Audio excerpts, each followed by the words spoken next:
All right, y'all. Hey, it's music night, music day. I don't know when folks will be listening to this. It's always music day. It is always music night. Every night of your life and every day of your life should have music. Um, we are talking to the Misfit Whatevers, and we'll have everyone introduce themselves and Geno Young to pull back the curtain at Union about how hard it is to be woke and why we all sometimes just want to take a nap, but we all have to do the hard work. And so the woke thing today is talking about music, and particularly church music is, I mean, y'all, it's difficult to talk about. We don't like to talk about it. We just like to sing the songs, but it's difficult to talk about church music because, as Geno will probably tell us after we do introductions, I mean, particularly Black church music is like the foundation of all musics. All musics that we all like, no matter what station you always listen to, what station you never listen to, it's the foundation of it. And so we're going to be talking about that and some of the hard work in this historical moment as musicians that we still have to do. We don't get to just like provide the soundtrack. We've got hard work to do ourselves. And so I'd love for everyone to introduce themselves, and then we're going to hop into the conversation. I'm delighted to be here with you. I'm Geno Young. I am the rare Dallas native, and I am a musician, an educator, some of the things Baranda spoke and said earlier. But I also have just a ton of experience working in ministry, in music ministry, and building and helping to build and solidify music ministry for pretty much since I was 16 years old, and since I'm only 18 now. Uh, it's just been a short time working in ministry, but I'm delighted to be with you guys and just to share with you and to grow and to be a part of the Misfit Whatevers for the evening. Looking forward to it. Geno is a huge fan of Union. I am. He sends every time a newsletter or like a video goes out, he sends me a text and is like, "Y'all are so dope." And I'm like, "Why don't you just come be a part of Union then?" I know. So I'm always serving, but every time I would get the emails about what was going on, I would do exactly that. I would be like, "Oh my God, the work that y'all are doing is so amazing. Oh, this is great. This is awesome." And so, yeah, that is. I'm a stan. So my name is Chelsea, and I too am a Dallas native. Born and raised in the good old Big D funky town. I've been a part of Union, I think probably since 2013, 2014. I know I was invited by Hannah Colley, and the rest has been history, and I've been a part of the Misfit Whatevers for probably the last 3 or 4 years. Music is a huge part of my life. I was a part of music. I mean, from the time I was a child, was in band from middle school all the way through college. And so, yeah, I think music is just one of those things that just puts language and rhythm to things that we don't quite know how to say. And yeah, I love music.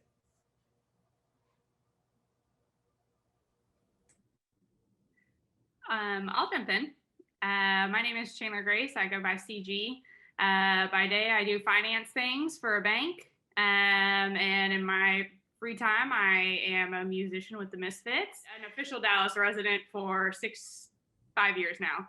And that's also just about how long I've been hanging out at Union. This is the 6th year I've been with Union, been with the band about 5, and also serve on the board as Union's board chair, and also have just been around church music my whole life. I was that kid who did youth praise band and church choir growing up. I went on all the choir trips, all the choir tours. We had our little youth praise band concerts, have done all that good stuff since I was about 11, 12 is when I first picked up a guitar. So that's me.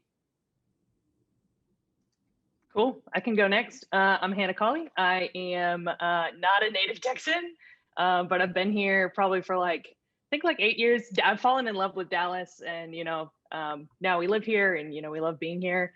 I work at a nonprofit during the day, and I do a lot of stuff with Union when I'm not doing that. So I've been around Union pretty much from the start. I've been in the band for about 7 years. I'm our percussionist. And like CG and Chelsea, I've been doing music pretty much my whole life. My name's Katie Newsom. I am also not a Dallas native.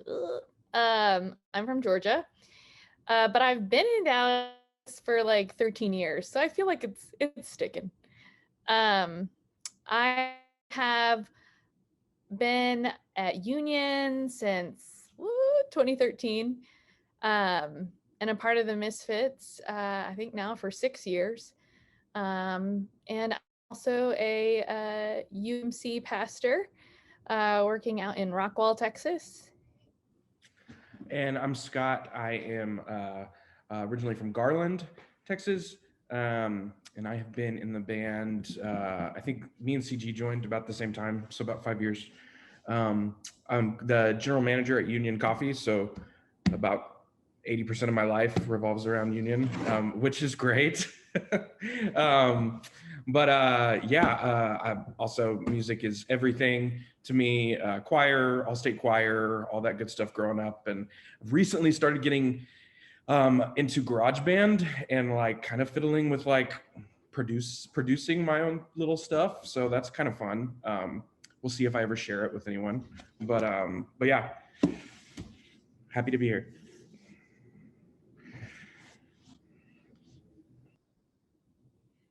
So that's the band. Geno, band, Geno. Awesome. So I've shared the questions with y'all. So sharing your perspective about sort of music history, church music history in particular, and why, in particular, when we think of other genres, there has been such meshing and overlap to the point of appropriation and stealing without people not even really knowing that it happened. Whereas in church culture, there's really this divide. And if someone remakes a song and rearranges it, we usually know whether they're giving credit or not. Like, where does that history come from? And is it legit for churches, multicultural churches, to be afraid of potentially unintentionally engaging in that kind of behavior, being a part of the wrong side of history, so to speak? Well, I guess I'll jump into that to just kind of foster the conversation. I think, of course, it's legit for churches who are trying to create a particular experience, whether that be an experience of diversity or multiculturalism, to be hypersensitive. As you can see, just going around the Misfits, not only do we have this deep appreciation and lifelong commitments to music, but we also have people who are connected to the inner workings of Union. And that just goes to my theory that generally in churches, the musicians are generally among the most dialed in to the culture. A lot of times people don't look from the outside in and think that.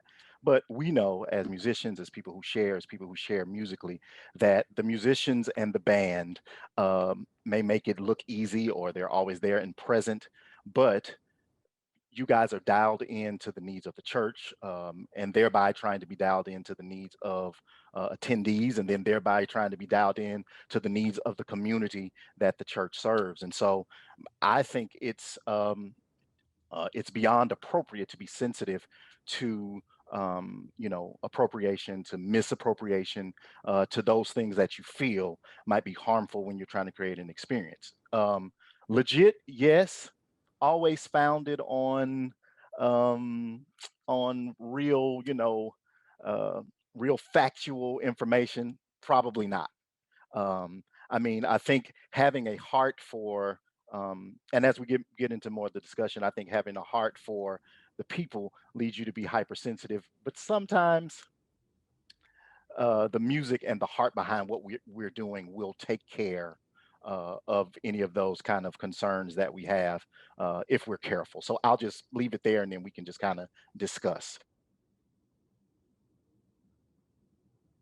So would it be safe to say that if it isn't a musicality issue, a sound issue, a technical issue, that it can be worked out and worked through when it comes to crossing over into other genres or other communities of music, or music that might be critical to other spiritual traditions that aren't necessarily yours, but maybe a message or the community is beginning to tap into that. That as long as it's not like you just really about to mess up this song, like Right. you're really about to do an injustice to the artistry, that it's safe to go there. Yeah, Is I that think. something we can say? Yeah, I do. I think that's something we can say. I'd be interested to hear everyone else's thoughts and what you feel about it. Because I have a theory, but I'd like to, just kind of hear more what you guys think uh, before because I know someone in the Misfits will probably agree with me. Yeah, I think like thinking about how the intention and the purpose behind presenting certain music, because there's so many people, artists have taken songs by Black artists that are in other genres, and they want to turn them into country or like slowed down acoustic, and then it becomes more about repurposing the song for a cool entertainment. Look how I can flip this, and then you're losing the purpose of it. And so I think about that a lot, because there used to be, years ago, there was this cover of oh my gosh, what song was that? There's a cover of a song by Trey Songz on The Voice, and this girl did it, and she turned it into this very like acoustic, almost like a folklore type thing, and it was cool. And like I was like, oh, this is so cool. And there was this period of time where I got really into like trying to play these like R&B songs like that, and I just was fascinated with the genre bending of it all. But when you're changing these elements of the music that are rooted in culture and history, and presenting them, it's like, what is the intention there? And so like I've struggled with that a lot, because I want to pay homage to music and artists I love, but I don't want to step on toes while doing that. And I want to put my own spin on it, but I don't want it to be about me. So it's something, and it's something I think that we came across. I mean, we played that cover of Sam Cooke, who I adore. I mean, he's one of my absolute favorites. And for kind of what you were talking about, Baranda, like for ease of playing for us, we ended up pulling a chart that was a cover that the Avett Brothers did, because that just easily translated to what we could do. And our intentions behind that, I mean, we were asked to play it, and it was part of this greater conversation we were having. But I still struggled with that. And so I knew what our intentions were. I wanted to make sure that was coming through. So yeah. I think we get into a weird space, like as the type of band that we are, because we're a cover band. Like we don't write original music. And so it does take a part of that appropriation part out, because it's not like we're being like, hey, I heard this cool song, I'm gonna steal your beats, and I'm gonna steal the way that you express yourself in this life experience I don't have, and then I'm gonna put it in my own song and make money off of it. We don't necessarily have that issue, right? But we do run into the issue, like Scott is mentioning, where like, what is the line between like appreciation? Like I can appreciate this music, I love this artist, I love the way they did it, but whenever I take it and maybe change it so it's more acoustic, it fits like our talents, as individuals, am I showing appreciation or am I actually appropriating it? Or when we choose songs, like we chose the Sam Smith song, or, I know that we've refused to do a couple songs before, like a long time ago, before most of these people were in the band, we were asked to do Freedom by Beyonce. And I was in the planning team meeting and I was like, I love that song, but I don't know that I can play that, because at that point we were an all white band, mostly male. I was the only girl in the band and I played drums. Like I don't sing. And I was like, I don't know. One, I don't think we can actually do that, like to the level that it should be performed. Two, I don't think that it's appropriate for us to play that because the story behind that song, the life experience behind that song is not something that I understand. And so I don't think that that's okay. And I think as a cover band, we do have more like gray area to work with, but sometimes we get into situations like that where it's, I don't know if this is okay. And I want it to be okay because I am trying to show appreciation in all the music that I play. But I don't want someone to hear it and say, man, look at those white people doing injustice to Beyonce. That's not okay. And I think that that's something that we feel a lot because we all appreciate a diverse like group of artists and a diverse group of genres.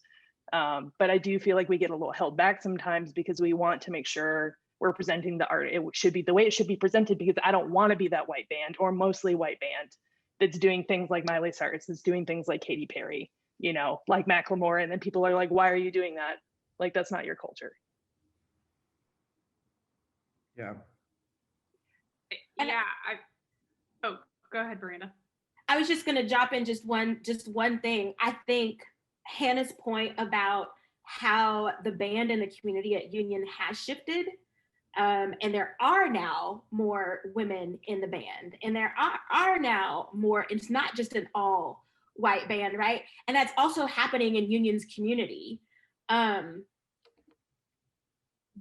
we haven't exactly as a band kept pace with the life experiences of the full community just yet, right? And because we're not a traditional church where we can hide people in the back of the choir, right? The band gets a little limited in how quickly it shifts and grows, even though the community is shifting and growing and requesting certain songs. And then in the planning meeting, right, certain conversation, we're like, we can't do that just yet, right? And so I just wanted to bring that up about how I don't think it's just the avoidance of appropriation. I think it's the community's desire to be authentic, right? Which is it's coming from the place of authenticity rather than the fear of appropriating. And I think also even now, I mean, we are still a majority white band. We do have Chelsea, you know, giving us some diversity, and we are more female than ever before. But I also worry about like tokenism. You know, we wanted to do an Andre Day song and we were going to have Chelsea lead it. And then I was like, okay, but are we tokenizing Chelsea by asking her to lead this song? Because like there are other singers in the band that fits their range. What's worse, for there to be a Black person in the band and we have a white lady sing it, or for us to ask Chelsea to lead it? You know, because Chelsea's a Black woman, and I don't know what's worse. And then it leads us into a situation where I'm like, well, maybe we just don't do it because like I don't want to be doing these things that are inappropriate and have been done by the church and have been done by white musicians for years and years and years and years and years. I want to be better, but almost you get to that point and it's like, I don't actually know what's better.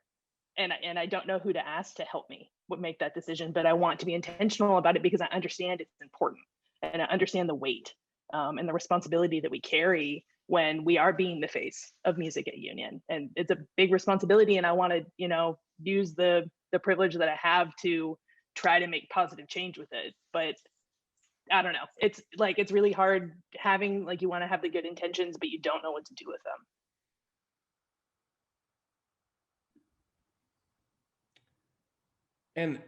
And with like, so every single song that we do, I don't relate to, or I don't necessarily know that experience, even if it's a white artist who's singing about something that I don't know, but like we don't necessarily think twice about that.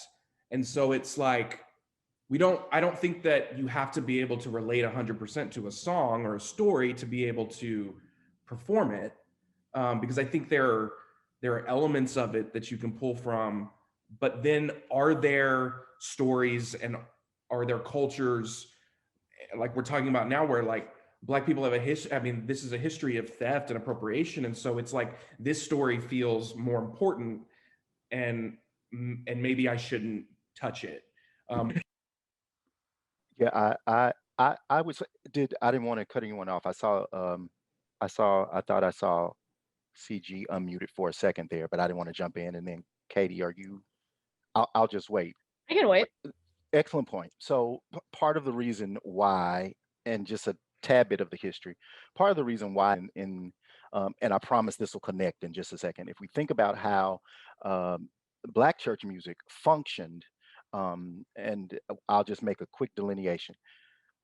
It is and was shared from the time of the 1940s and Thomas Dorsey to currently, it was shared through oral tradition. Okay, before it was recorded, before it was commercial, it was shared through oral tradition. Now, it does not matter how trained the musician was or the musicians are in the Black church experience. Uh, Great, I have a degree in music. That's fine. That's not necessary. I'm pointing that out because oral tradition in some people's minds equates to lack of training. Okay, that is not true. But what happens is, no matter how far the worship leader or the minister of music in the Black church is called more frequently, no matter what their level of training, when they graduated from a conservatory, for instance, they had no training um, in how the Black church functioned, other than being a part of it and other than gathering that experience for how to, in other words, there's no one telling or teaching anyone, or very few schools even to this day that are teaching Black choral directors how to direct in that style. Mm. So the workshop and the combining of what someone else knew at the church in the state next to us became the way of not only learning the hymnody of the Black church, not only learning what songs were acceptable, but also learning how to teach in the style of gospel. That made the workshop or the convention or the combining of forces, sending the tenors from this choir down the road to this choir every other Sunday to kind of augment the strengths and weaknesses of another church. The reason I'm making that connection is because there um, needs to be the sensitivity that you all have to the possibility of misappropriation, cultural appropriation is a beautiful thing, but don't overthink it. Here's what I want to say. This is good now, as a Black musician, as a supporter, as a member of the Black church, as a person who grew up in it, telling you the secret, okay? The Black community is not as offended musically by appropriation unless it is in certain areas. The area of the Negro spiritual, because that song is directly connected to a particular pain and a particular experience. So what happens is those particular songs are songs, and I'm talking about the spiritual that developed from blues and the field holler and was the guttural work song chain gang development into the Negro spiritual. Those songs are particularly important, and even though they're a major part of what we do in American choral music, those songs have a particular place in the heart of the African American community because of its connection to a particular pain. Gospel music, and I'm talking about gospel music after the 40s, okay, is connected to our experience to at times move away from that pain toward something else, toward a new reality. With that being said, gospel music at times has become as much, and I'm careful when I say this, but I think you'll understand what I mean, has become as much a part of American music as it is Black church music. The sound, the style, the fact that you will not watch an award show without a Black gospel choir coming out to sing with some artists, be it Black or white. Is that always a good thing? Do choirs themselves, do Black musicians, do Black artists feel as though they're getting the correct due? Are they always asked to come direct and arrange and conduct and be a part of those experiences? Not necessarily, but I'm saying this to say, I think that the first thing in figuring out whether or not you're misappropriating the style or the music or of the African American experience is to figure out whether or not one is the why. Why are we doing this? Are we doing this because we are serving our community who may connect with this experience? The second thing I would say is if we've decided you guys as a band, Union as a ministry, decided that this is the direction that we're going to go, and we will, incorporate some of this type of music in our worship experience. We've got our why. Then are we as a band and we as a church community engaging in what this song means for the community that it connects with? Have we spent time doing that type of engagement before we perform it? If it's an on the spot thing, yeah. If they're only giving you a week or 2 days to come up with and play the song, yeah, you haven't had time to connect with it and realize all of the dynamics that may go with the feelings that you will bring to the platform when you're trying to minister.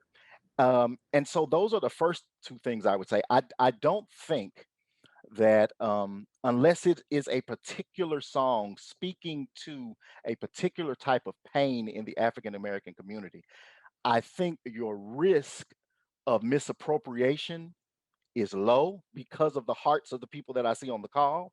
Your sensitivity to whether or not you will is an excellent thing, because that means you're going to do the work to make sure you're not being callous or insensitive to the experience. So I know that didn't put an answer on what you guys are going for, but I think the way you feel is a great thing, because it leads you toward how can we fix this?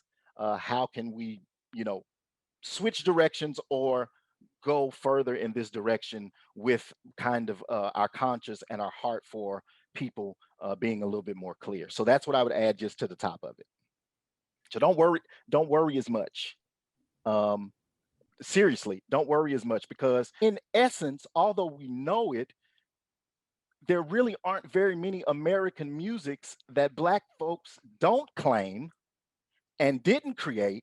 So the ability to be bothered by people performing and connecting with those traditions is not as it's not as much of a tempest as we think, as long as there is genuine connection and time spent to make sure that you understand what you're playing before you play it. Now, that doesn't necessarily ease your mind on the bandstand immediately. It won't ease your mind 2 Sundays from now, but it's a way of thinking and a seed I'm planting to kind of get you guys to understand that you can go there if the work has been done. You can go there if the community you're serving will connect with that, because like I always tell ministries and choirs, 80% of what we do is not even for us.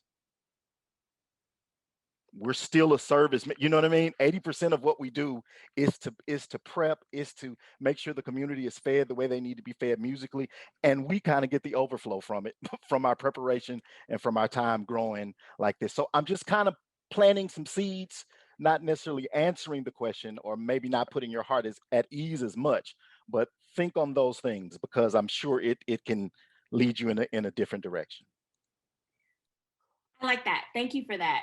I think that will help as one of the newest band members as of, just before this call. But I think don't do it, guys. Don't do it. Don't do it.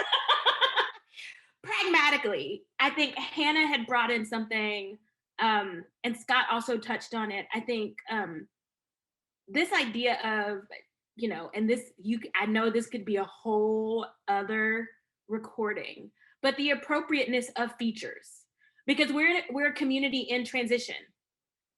We're in a community that's still growing and expanding. And so we do not have, like I said, now that I'm in the band, it increases the range just a little bit. Gino's saying no. But we don't have the full range of sometimes voices or talent as far as like instrumentality that may be featured in certain songs that we want to bring in because it is integral to the message we're trying to connect with as we're ministering. So let's get pragmatic about featuring, as we grow. Before we have the ability to have a 20-person, a 20 deep band, and we can rotate out 5 people every week, right? What is the appropriateness of inviting and featuring folks who are going to be, just to be honest, because of what we don't have right now in our band at ready, often Black women or Black men, Latinas, right? How do we go about that? Brandy, your question to just kind of summarize is how do we recruit more diversity to our band?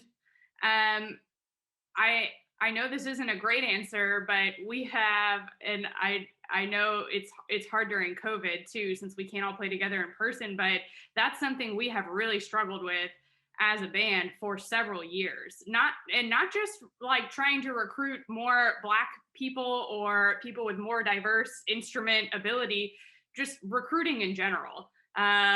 We have been kind of holding down the fort, and I see my fellow Misfits just kind of nodding along in agreement. We've held some open band camps, some just kind of open calls, and no one has come. So we welcome that invitation and would love to have more people reach out to us about playing. Just because we've been trying and no one has seemed interested, and I think we're pretty fun. So the truth is they're fun. It's a fun band. It's a fun band. My 5-year-old dances to the band all the time, secretly records, and got stuck under the stage trying to secretly record the band rehearsing one time. Like, it is a fun group. I haven't been a part of the Misfits as long as they've been around, but I think I've been around about as long as they've been around. Watching our band evolve, not only in like what kind of people are in our band, but also in terms of our style of music. And I want to jump in there too. I totally agree with that, Katie. I remember, I think my first year with the Misfits, it's like all we played was Mumford and Sons, which was great. But the music style has really evolved. And one thing I have really appreciated about being a part of this group is how intentional they are in picking music. And so I know Hannah and Scott and Katie have all kind of touched on, we all really try to walk that line between appropriation and appreciation. Is like Katie said, you know, that heart is there, and the through line of making sure that we, you know, serve in a way that is inclusive. And I wanted to just kind of talk on the recruitment thing. I'm going back to what Baranda spoke earlier. Maybe a time to grow and to workshop. But things are crazy now. We know it's COVID and we know people aren't getting together. But I'm thinking maybe even virtually, maybe even a way in which to combine with, you know, some other musicians to share, to play, to jam, and just to meet. Kind of opens up a different sphere of influence, and meeting some people or kind of broadening the community then may you know, pique interest from people from the outside as well as from the inside if they see that. And maybe when we all open back up, you know, the opportunity for that community to be maybe the musicians who come and share and who come and are featured with you guys, just kind of growing the community may, you know, lead to more people willing to serve, more people willing to join up, but then also seeing that you guys are paired with other people and that you guys are kind of joined with another group can help in the recruitment side. It can help with features and just people that you know what I mean? Just, you know what I mean? Because you guys have such a unique musical approach. There are probably other musicians who play in church or played in church or who are thinking about getting back in it or who've been away for a while that hear that you guys play a different musical approach, and they'll go, oh yeah, I get to play this in church and help people find God in this way. This is dope, and I want to be a part of this. I would say also, just know that the difference between appropriation and misappropriation is just intent, and just your intention that you talked about earlier. You know, if you're serving and taking on other music and taking on the challenge to go outside even your own comfort zone for the sake of serving the community or reaching other people or reaching people and meeting them where they are through music that may not even be your fave or may not even be totally the thing that you do, we as musicians have the technical side. We want the music to be right, but then you guys have also shared your heart, and you guys want the intention and the message behind it to be right. And then you want it to be in line with what Union does. If those three things, which you already have a grasp on, you've spent time working through and thinking about and dealing with, you're good. I think I think that you can take the risks and move in a direction that you see fit without the worry of, are we doing this wrong? No, the question is, are we doing this with the heart and with the intention that we should have? Should we even play that song? Well, is it wrong to play that song, or is it wrong to play that song with without connecting to what the message of the song is? Thank you so much to Geno Young for his incredible insight. And thank you to the Misfit Whatevers for diving into the conversation and not being afraid to get to the heart of the questions in order to help us be a more perfect union. Thank you to Baranda for facilitating this episode and for getting these wonderful humans together for this conversation. If you liked this, subscribe and go to our Facebook page at Union Dallas and check out all of the other cool things that we're doing. You can also visit us on our website at uniondallas.org. And if you really like us, you can donate. Or you could come by anytime. We're on the corner of Cedar Springs and Oak Lawn in the Dallas area. Come by and grab a coffee and bring a friend and listen to this conversation over again and talk about it. Continue the conversation. That's what we're all about here at Union, is good coffee and good conversation. So thank you so much to our listeners and to our subscribers, to our community, and to our friends and family here at Union. Look forward to another conversation coming soon.